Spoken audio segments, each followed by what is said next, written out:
Valdis Dombrovskis is the European Trade Commissioner. He joins me now from Brussels. Commissioner, thank you very much for joining us here on the show.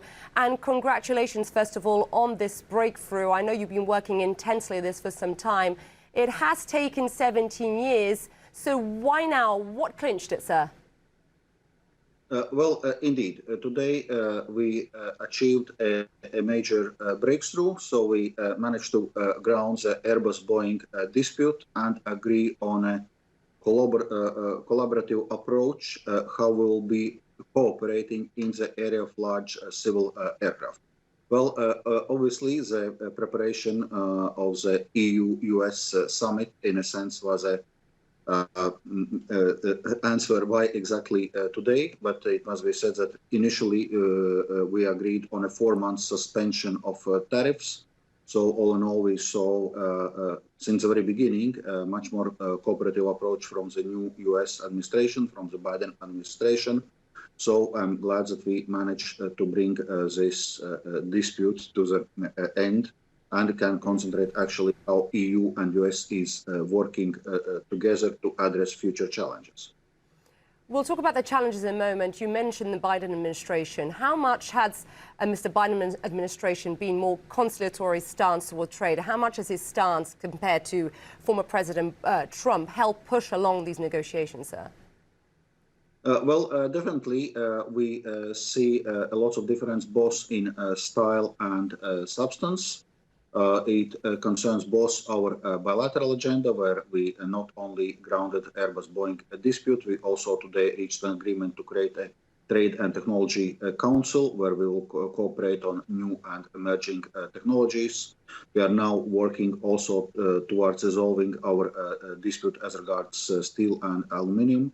And we are also agreeing that we will cooperate between ourselves, between EU and US, on the global level playing field, on the reform of WTO, on addressing issues like global steel overcapacity. So indeed, I think we are now set for a very good cooperation and can bring EU-US trade relations to the higher level. On steel and aluminium, you just mentioned, Commissioner, should we expect an agreement between both sides shortly? How was the conversation regarding those tariffs?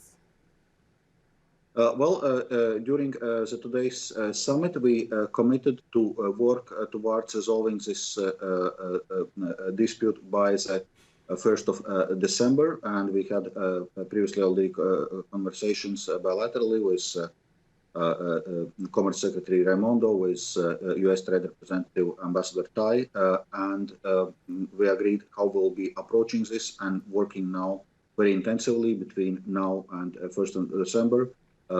Hopefully resolving also this dispute, and also looking how we jointly address issues related with the global overcapacity. So looking for a resolution on the front of steel and aluminium tariffs by the end of the year. How much would you say, Commissioner, was China a driving force for the US and EU to conclude this pact, to end this agreement? This was certainly an element, because it's true that EU and US have been arguing on large civil aircraft for many years. So this Airbus-Boeing dispute lasted some 16, 17 years. And instead of fighting each other, we should be really concentrating on how we cooperate together and how we also ensure global level playing field, also with a view of emerging competitors from non-market economies. And in today's agreement concerning Airbus-Boeing, we also set up this cooperation framework on non-market economies in the very same area. We heard throughout, not just G7, but also at NATO, but also EU today, we've heard President Biden, Commissioner, talk about China as a systemic challenge. How much is China's growing economic power really a realization from both sides that this alliance is stronger together? Give us a sense of the challenge China is from the European perspective. From EU perspective, we have recognized that actually we have very complex relations with China. In some areas, China is a cooperation partner. In some, it's economic competitor, and is still some others a systemic rival. So we need to navigate this complex relationship, but it's true that many of the concerns which we are having, we are sharing with the United States. So it's only logical that we now agree to cooperate closely and look how we address those challenges, both through bilateral cooperation, but also multilaterally in the reform of the World Trade Organization and updating or equipping the global trade rulebook to be better to address challenges like industrial subsidies, the role of and competitive neutrality of state-owned enterprises, forced technology transfers, well, basically many challenges which are stemming from the socio-economic model of China. In this complex relation that you're saying the EU has with China, there is obviously another player in here, and we've heard President Biden talk about this, and that's Russia. What role does Russia play in this global economic picture, Commissioner?